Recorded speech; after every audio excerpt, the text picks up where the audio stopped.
Hello everyone, welcome back to my YouTube channel. आज जो हमारे एमसीक्यूज़ रहेंगे ये हमारे एनसीईआरटी बेस्ड एमसीक्यूज़ हैं। ठीक है, एनसीईआरटी बेस्ड एमसीक्यूज़ हैं और ये वाले जो एमसीक्यूज़ हैं ये हमारे ज्योग्राफी के एमसीक्यूज़ हैं। जो हमारे प्री का एग्ज़ाम होगा, जेकेएस प्रीलिम्स का एग्ज़ाम, उसके लिए काफ़ी ज़्यादा इंपॉर्टेंट एमसीक्यूज़ है। आप लोग बने रहिएगा, वीडियो को एंड तक देखिएगा। 35 क्वेश्चंस मैं आज आपके लिए लेके आई हूँ। ठीक है जी, चलिए स्टार्ट करेंगे अपना first question without wasting any time. Start करते हैं with reference to a particular river in India consider the following statement. The river form a delta that host the Coringa mangrove forest. Pravara and Indravati are the important tributaries. देखिए ये question आप इससे भी कर सकते हैं कि अगर आपको इस रिवर की ट्रिब्यूटरीज के बारे में मालूम होगा तो आप लोग इस क्वेश्चन को काफ़ी इजी तरीके से भी कर सकते हो। ठीक है, अगर आपने ट्रिब्यूटरीज सभी रिवर्स की पढ़ी होगी तो यहाँ पे देखिए प्रावरा एंड इंद्रावती जो है ट्रिब्यूटरीज हैं इस रिवर की। ये जो है बाउंड्री फाउंड करती है between the state of Telangana and Maharashtra. Which of the following rivers have been describe in the statement given below.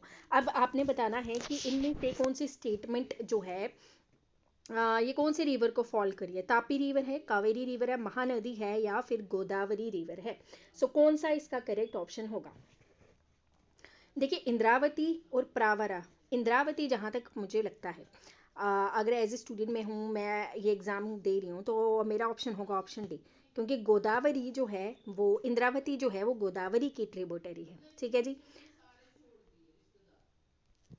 ठीक है, तो इसका जो ऑप्शन होगा वो होगा ऑप्शन डी। ठीक है, इसका जो करेक्ट ऑप्शन होगा वो होगा गोदावरी, क्योंकि इंद्रावती जो है वो गोदावरी की ही एक ट्रिब्यूटरी है। गोदावरी को जो है वो लार्जेस्ट रिवर है, इसको ये क्या है, largest river of Indian peninsular. इसको दक्षिण गंगा भी कहा जाता है। ठीक है, तो आपको इसको याद रखना है। अगर आपसे पूछे कि गोदावरी रिवर जो है वो कहाँ से ओरिजिनेट होती है तो ये ओरिजिनेट होती है फ्रॉम त्र्यंबकेश्वर,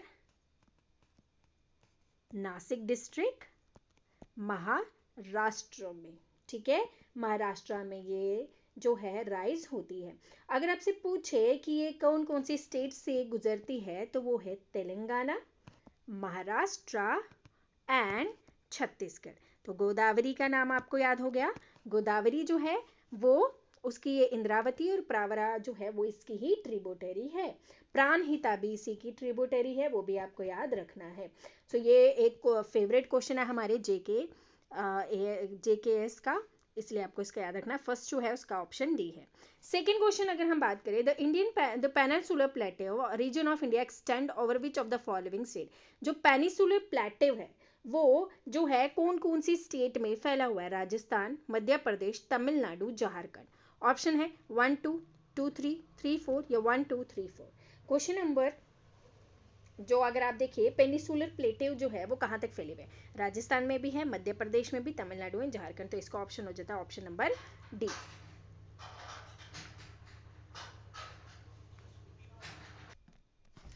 चलिए क्वेश्चन नंबर थर्ड अगर हम पढ़ते हैं, विच of the following statement is correct regarding tsunami. अब ये सुनामी की रिलेटेड हमें कुछ स्टेटमेंट्स दी गई हैं, हमें बताना है कि ये स्टेटमेंट जो है वो सही है कि गलत है। A tsunami is a long tidal wave caused by the earthquake or volcanic eruption under the ocean. Earthquake of less than 5 magnitude are very unlikely to trigger a tsunami. When a tsunami wave enters shallow water, its wavelength and height increase. Tsunami causes devastation near coast of the sea as speed of sonic wave generated at the epicenter proportional to the distance between the coast and the epicenter. अब tsunami के related इनमें से कौन सी statement सही हो सकती है। इसका जो करेक्ट ऑप्शन है वो है ऑप्शन नंबर बी। ठीक है जी, क्या है, earthquake of less than 5 magnitude are unlikely to trigger a tsunami. ठीक है, एक सुनामी लाने के लिए अर्थक्वेक कितना होना चाहिए, 6.5 होना चाहिए। ठीक है, 6.5 या इससे अबव होना चाहिए। अगर इससे कम है तो वो जो है वो कोई भी सुनामी नहीं ला सकता। ठीक है ना। चलिए नेक्स्ट है क्वेश्चन नंबर हमारा 4। सिराविक, सिराविक जो है ये एक काफ़ी ज़्यादा न्यूज़ में है। अब आपको बताना है कि ये सिराविक है क्या। ओके, ये क्या है, साइबर सिक्योरिटी टूल है, वैक्सीन है, फोर्टिफाइड सीरियल है, या फिर टेक्निकल जो टेक्सटाइल है वो है। सीरावीक क्या है? सीरावीक जो है ये ह्यूमन पेपिलोमा वायरस से रिलेट करता है, तो ये एक वैक्सीन है। ठीक है, सीरावेक जो है वो सर्विकल जो कैंसर होता है फीमेल्स को, ठीक है, फीमेल्स को होता है, तो उसके रिलेटेड ये है। सीरावेक सर्विकल कैंसर से रिलेटेड है। ठीक है जी, human papilloma virus.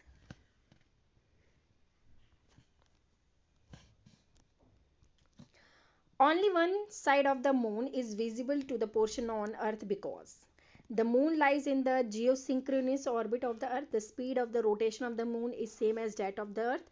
The speed of the revolution of the moon is same that of the Earth. The moon take the same time to complete as spin of the अर्थ। तो इसमें से क्या इसका करेक्ट ऑप्शन होगा? तो देखिए ये one side of the moon is visible to the portion of the earth because the moon take the same time to complete one spin for the revolution of the earth. इसका option जो है वो option number D है। ठीक है, okay, चलिए next है question number 6। Landform, rocks, pedestal, zeugen, yardangs, deflation, hollows, ये किससे रिलेटेड है? एरिड और डेजर्ट लैंडफॉर्म, ग्लेशिकल लैंडफॉर्म से, कोस्टल लैंडफॉर्म से, ग्राउंड लैंडफॉर्म से। सो ये सब जो हैं ये एरिड जो और डेजर्ट लैंडफॉर्म है उससे रिलेटेड है, एरिड और डेजर्ट लैंडफॉर्म से रिलेटेड है। ठीक है, चलिए क्वेश्चन नंबर 7 पे मूव करते हैं। चलिए क्वेश्चन नंबर 7 है, consider the following statement regarding the weathering in the mass movement. Weathering is a characteristic for mass and movement. Running water, glaciers, wind, waves, current are primary cause of the mass movement. The chemical deposition of the rocks not considered weathering. Which of the following is correct? Are not correct. तो question में हमेशा not वाली चीज़ हमेशा देखेगा, because कभी कभी क्या होता है ना, हम नॉट चीज़ पढ़ते ही नहीं और हम आंसर मार्क कर देते हैं। तो नॉट चीज़ों को पढ़ना है, 1 and 2, 3 only, 2 and 3 only, या डी। तो इसमें से जो है 7th का क्या ऑप्शन होगा? वेदरिंग एंड मास मूवमेंट से, वेदरिंग एंड मास मूवमेंट से, ठीक है, तो क्या इसमें से जो है करेक्ट इनकरेक्ट है? तो ऑप्शन डी इसका बिल्कुल सही है। ठीक है ना, चलिए नेक्स्ट है, cetaceans are often as sentinels ocean health in context which of the following is classified as cetaceans? cetaceans इसमें से क्या है? jellyfish, whales, shark, 1 only, 2 only, 1 and 2, 2 and 3। तो इसमें से cetaceans क्या है? ये काफ़ी ज़्यादा न्यूज़ में भी हैं, तो आपको पता होना चाहिए कि cetaceans इसमें से क्या है। सो इसका आंसर है ऑप्शन बी। ठीक है, cetaceans जो हैं वो क्या है? वेल्स, डॉल्फिन्स भी बोल सकते हैं। ठीक है, डॉल्फिन्स भी है, पॉइंट्स भी है, तो आपको इनके नाम याद रखने हैं, सीटासेंस। ये काफ़ी ज़्यादा न्यूज़ में थे, तो आपको इसका नाम पता होना चाहिए। ठीक है, चलिए नेक्स्ट है question number 9। Which of the following related to the coastal plains? देखिए ये फेवरेट क्वेश्चन में से आ गया है। Western coastal plain are submerge coastal plain and the eastern coastal plains are emerged coastal plain. Like in the eastern coastal plain, the river flowing through the western coastal plain do not form any delta. 1 only, 2 only, both only, none of the above. अभी देखिए इसका जो correct option है वो क्या हो सकता है?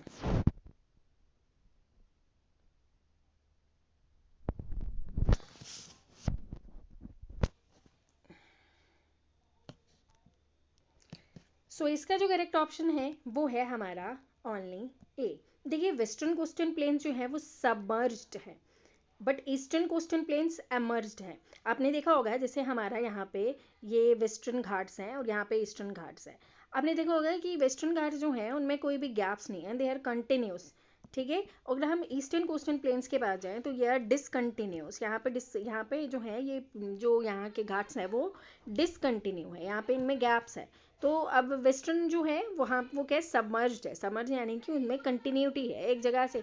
और यहाँ पे जो रेनफॉल होती है वो कौन सी? ओरोग्राफिक रेनफॉल होती है, आप इसको भी याद रख लीजिएगा। ठीक है ना, तो ये भी है। अब यहाँ पे देखिए लिखा है like in the eastern coastal plain the river flowing through the western coastal plain do not form any delta. भाई देखिए गोदावरी कृष्णा कावेरी यहाँ से निकल रहे हैं ना, तो ये डेल्टा फॉर्म्ड क्यों नहीं करते? डेल्टा फॉर्म करते हैं, इसीलिए हमारा ऑप्शन ए बिल्कुल सही हो जाता है, बी वाला ऑप्शन गलत है। नेक्स्ट है क्वेश्चन नंबर हमारा 10। Which of the following Himalayans are the found in India? Nanda Devi, Nanga Parbat, Annapurna, ढोलागिरी, Kamet. 1 3 4 5 2 3 1 2 5 1 2 3 4 5। इनमें से कौन से जो हिमालयन पीक्स हैं इंडिया में पाए जाते हैं? नंदा देवी पाया जाता है, हाँ जी बिल्कुल, ऑप्शन सी इसका सही है। ठीक है, 1 2 एंड 5।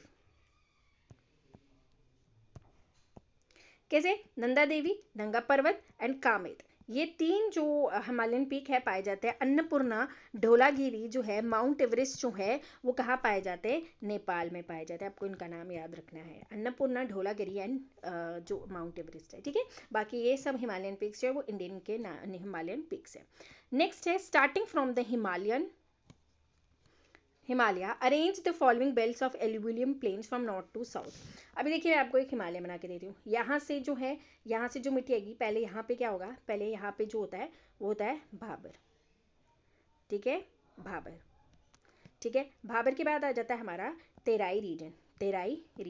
तेराई रीजन जो है सबसे ज़्यादा फेमस किसके लिए? जैसे नेशनल पार्क्स हो गए, वाइल्ड लाइफ सेंचुरीज हो गई, वेटलैंड्स हो गए, इनके लिए। उसके बाद क्या होता है? भंगर। ठीक है, नॉर्थ टू साउथ जाना है ना, नॉर्थ से साउथ जाना है, तो पहले क्या आएगा? पहले भाबर है, दूसरा है Terai region, then Bhangar and then खादर।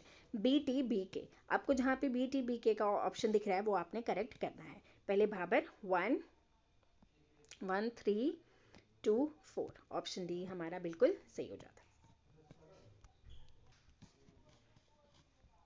चलिए अब क्वेश्चन नंबर 12। तेजस मार्क 2 क्या है? It is a single engine hypersonic fighter jet. It is the first aircraft to have 100%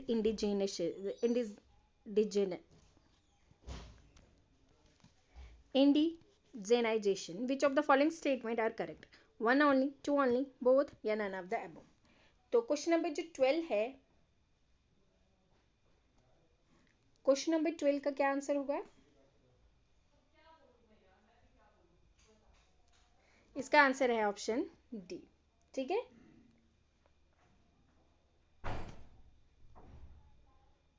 question number 13।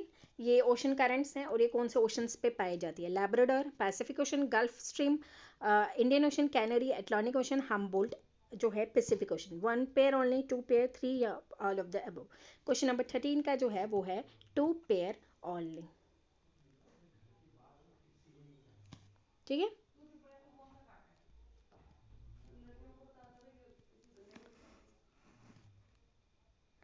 Next है विच of the following monsoon with reference to the monsoon winds of Arabian Sea, consider the following statement.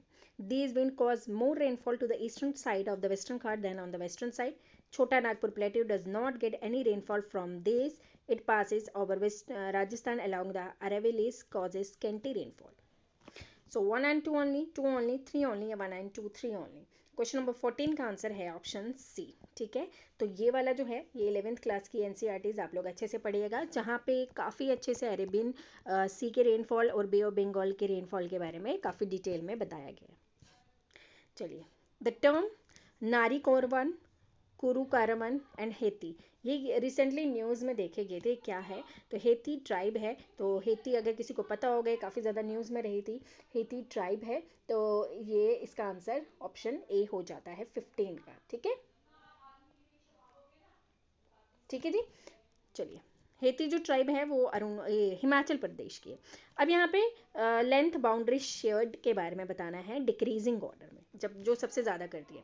अब देखिए यहाँ पे जो है पहले ही हमें पता है बांग्लादेश सबसे लार्जेस्ट बाउंड्री जो है वो करती है, तो हम ऑप्शन ए यहाँ पे हमें दिख ही नहीं रहा है।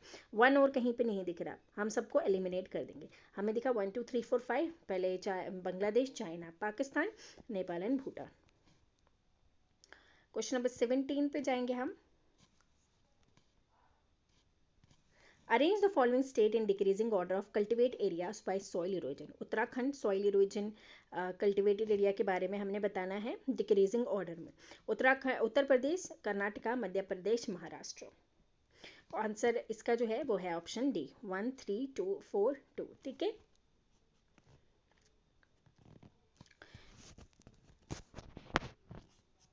ऐसे कल्टिवेटेड एरिया जो कि अफेक्ट हो गए हैं सॉइल इरोजन से, हमने उनको जो है उनके बारे में बताना है डिक्रीजिंग ऑर्डर में। यहाँ पे यानी कि गवर्नमेंट ऑफ इंडिया जो है वेस्ट लैंड और डिग्रेडेड लैंड पे एक डिग्रेडेड और वेस्ट लैंड पे एक रिपोर्ट पब्लिश करती है। तो वो बताती है कि ऐसे एरिया जो कल्टिवेटेड एरिया है जो सॉइल इरोजन से अफेक्ट हुए हैं उन स्टेट्स के बारे में बताती है। नेक्स्ट है consider the following regarding to the universal hypothesis. The expansion of the universe means increase in the space between the galaxies with the time the temperature of the universe is increasing. One only, two only, both या none. Question number 18 का जो है option A है, ठीक है। आप लोग जो हैं इसको अच्छे से और पढ़ सकते हैं बिग बैंग थ्योरी को, तो आपको पता चल जाएगा। सो इसका जो 18 का आंसर है वो है ऑप्शन ए, ठीक है। Recently, a new fund, financial intermediary fund for pandemic prevention, ये किसने दिया है? World bank, IMF, United nation capital development या एशियन डेवलपमेंट बैंक?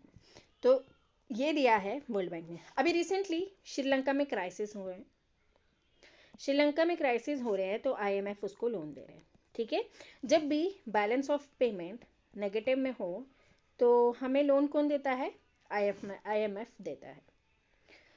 बट अगर किसी कंट्री को अपना इंफ्रास्ट्रक्चर में डेवलपमेंट करनी हो, जैसे रोड्स बनाना, बिल्डिंग्स बनाना, हॉस्पिटल्स बनाना, ठीक है, तो उस टाइम पे लोन कौन देता है? वर्ल्ड बैंक लोन देता है। तो आपको इस चीज़ का याद रखना है। हाँ, आप लोग कमेंट सेक्शन में बताएंगे कि श्रीलंका को कौन सी कैटेगरी में जो है IMF ने लोन दिया है। ये क्वेश्चन जो है वो आ सकता है, इंपॉर्टेंट है, याद रखिएगा। सो बस आज मैं आपको इतने क्वेश्चन कराऊंगी, बाकी जो ये क्वेश्चन है ये हम कल करेंगे। अगर मुझे इस वीडियो पे आपने जो है शेयर किया, अच्छे से लाइक किया, सब्सक्राइब किया चैनल को, तो इसके नेक्स्ट क्वेश्चन जो है वो भी आपके लिए लेके आऊँगी। अभी फिलहाल मैंने आपको 19 क्वेश्चंस करवाए हैं, बाकी क्वेश्चंस भी आपको हम सेम कराएंगे, जिसमें हम जेट स्ट्रीम के बारे में क्वेश्चंस को करेंगे, हम ड्रॉट के बारे में करेंगे, ओशन मेमोरी, हर एक क्वेश्चन जो NCERT बेस्ड है वो सब हम करेंगे। बस आप लोगों को क्या करना है, आप लोगों को चैनल को सब्सक्राइब करना है, वीडियो को लाइक करना है, शेयर करना है एंड कॉमेंट करके बताना है कि आपको कैसा लगा। एंड आप लोग चाहते हो कि इस तरीके के लेक्चर्स आपके लिए रेगुलर बेसिस पे आए, आप लोग मुझे कॉमेंट सेक्शन में बता सकते हो। मिलते हैं नेक्स्ट वीडियो में। Thank you, bye bye.